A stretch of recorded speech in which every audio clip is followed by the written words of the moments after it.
Calawag. Ayan. Going to Manila kami. Sila ay papunta na ng Calawag. Bakit na yan? Calawag itong nasa kaliwa ko. Bakit yan? Ayan. Traffic na sila. Tapos kami naman ay papunta na ng Manila.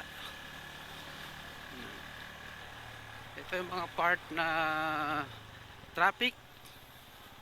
Dahil sira ang mga kalsada. Ayan, no?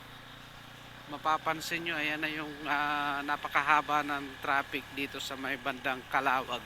Bakit na ito guys ng Calawag? Itong mga nasa kaliwa ko. Yay.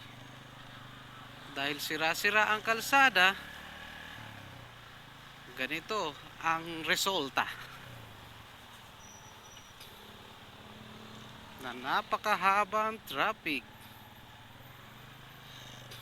Ayan o. Wow! Wow! Wow! Basag kung basag ang bearing mo talaga rito.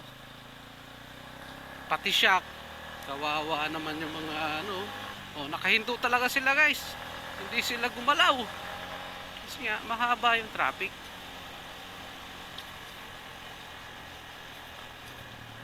Napakahaba oh.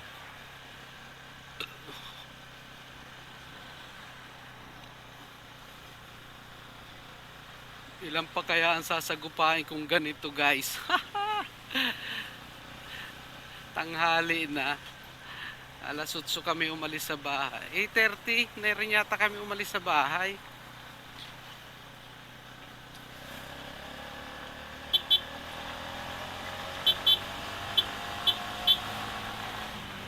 Ayan, 8:30 kami umalis sa bahay.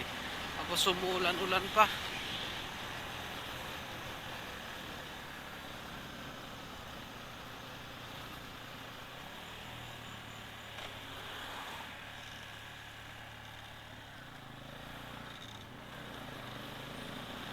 Ito yung mga kalsada ngayon dito sa Quezon. Kawawa talaga. Quezon, tapos bandang Kamsur. Diyan talaga ang napakalala ng mga kalsada. Pero pagdating naman ng Tabogon sa sentro, papunta na ng Santa Elena, Labo Daet, hanggang paglabas mo ng Kamsur, maganda ang kalsada doon. Kaya kung gusto nyong dumaan doon o pauwi kayo ng Bicol, doon na kayo dumaan. Sure yan na maganda. Saka malapad yung mga kalsada dyan. Mai-enjoy mo. Ako, uulan. Kakahubad lang namin ng kapote. Ayan na naman.